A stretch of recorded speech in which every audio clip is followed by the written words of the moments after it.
Evening, welcome to Hindi is Easy. Today we are going to see the reading of the new lesson Gulab Singh, lesson number 8, class 7 from Madhuban हंसते गाते सीखे Hindi book. उसके घर में पिता थे, माँ थी और एक गुड़िया सी बहन थी। वह सारे घर का दुलारा था। एक दिन की बात है, वह बीमार पड़ा। माँ ने उसका खाना बिल्कुल बंद कर दिया था, पर उसका बार बार कुछ खाने को मांगना छोटी बहन से ना सहा गया। वह चुपके से गुड़ और चने लाई और खिला दिए अपने भैया को। उसके बाद भैया का बुखार बढ़ गया, पर वह तो खिला ही चुकी थी। अपने भाई के संतुष्ट के लिए वह माँ बाप का गुस्सा भी सहने को तैयार थी, पर बाई ने गुड़ चने की बात किसी को ना बताई। धीरे धीरे रोग चला गया, पर भाई के मन पर बहन के प्रेम की चाप चप गई। ऐसे एक नहीं अनेक बातें बहन की, माँ की, पिता की उसके मन पर चपी थी। वह कभी उनसे लड़ता झगड़ता भी, पर आंखों के आंसू और मन के रंग उसके मन पर चपी इन तस्वीरों को धो ना सके। एक दिन ऐसी हवा बही कि मुरझाए हुए दिलों में नई जान आ गई। ये हवा उमंगों की हवा थी। बड़ा भारी जुलूस निकलना था। कौमी झंडे का जुलूस था वह, पर बादशाह का हुक्म था कि जुलूस ना निकले। शहर में आतंक छा गया। बड़ा अत्याचारी था वह बादशाह। बाई ने बहन से कहा, बड़ा आया बादशाह, क्यों ना निकले जुलूस और क्यों ना निकले हमारा झंडा। बहन बोली, कौन है ये बादशाह? भैया ने कहा, उफ, होगा कोई। बहन ने पूछा, क्यों ना निकले जुलूस, क्यों ना निकले झंडा। भाई कटु स्वर में बोला, हमारा देश बादशाह का गुलाम जो है। बहन का उत्तर था, तब तो ज़रूर निकले जुलूस, हम ज़रूर फहराएंगे अपना झंडा। देखते हैं कौन रोकता है हमें। झंडे की तैयारी होने लगी।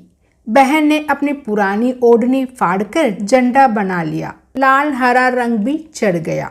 भाई ने उसे अपने खेलने के डंडे से बांध लिया। झंडा तैयार था। अब भाई झंडा लेकर चला। बहन आग्रह से बोली, अरे भाई, जाते कहाँ हो? हम भी साथ चलेंगे। पर बहन, बड़ी दूर जाना है, तुम थक जाओगे। नहीं भैया, नहीं बहन, जुलूस कौन बनाएगा? तुम झंडा उठाना, हम जुलूस बनकर पीछे चलेंगे। नहीं रानी, तुम जुलूस नहीं, तुम एक काम करो, हमें रोली का तिलक लगाकर विदा करो, जैसे राजकुमारी अपनी भाई राजकुमार को विदा करती है। बहन ने खुशी की किलकारी के साथ ताली बजाई और दौड़कर थोड़ी सी रोली, थोड़े से चावल सजा लाई। थाली में एक दिया भी जल रहा था। भाई की आरती उतारनी थी। मुंह के चारों तरफ घूमती थाली एक आभा मंडल बनाने लगी। उसने देवी देवताओं के चित्रों में भी वैसा ही आभा मंडल देखा था। भाई के चारों तरफ वैसा ही आभा मंडल देखकर वह बहुत खुश हुई। बहन ने भाई के माथे पर तिलक लगाया, चावल बिखराए। तब भाई ने बहन के पैर छुए और विदा ली। बहन ने भाई के सिर पर हाथ फेरा और बलैया ली। अब वह झंडा लेकर चला। बहन दरवाजे पर खड़ी देखती रह गई। कहानियों की राजकुमारी इसी तरह विदा करती है। वह झंडे को लहराते हुए ले जाते भाई को दूर तक देखती रही। कुछ दूर जाने पर बादशाह के सिपाहियों ने झंडे वाले को रोका। वह ना रुका। बादशाह के सिपाहियों ने गोली चला दी। वह गिरा, झंडा ना गिरा। वह उसके हाथ में था। गोली चलते देख कोई उसके पास ना आया।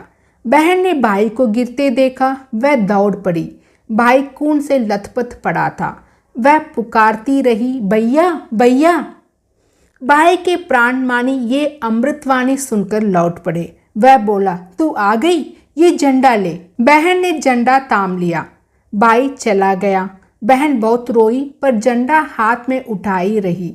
बादशाह के सिपाही मानो गढ़ जीत कर चले गए। लोग भागे आए। उन्होंने भाई की देह उठाई। आगे आगे झंडा लिए बहन चलने लगी। बादशाह का हुक्म था, जुलूस नहीं निकलेगा, जुलूस निकला। झंडा नहीं निकलेगा, झंडा निकला और बड़ी शान से निकला। ये बालक था गुलाब सिंह जो अपनी सुगंध बिखेर कर चला गया। Subhadra Kumari Chauhan. So very beautiful lesson. The next video we'll see the line by line expression. Thank you students.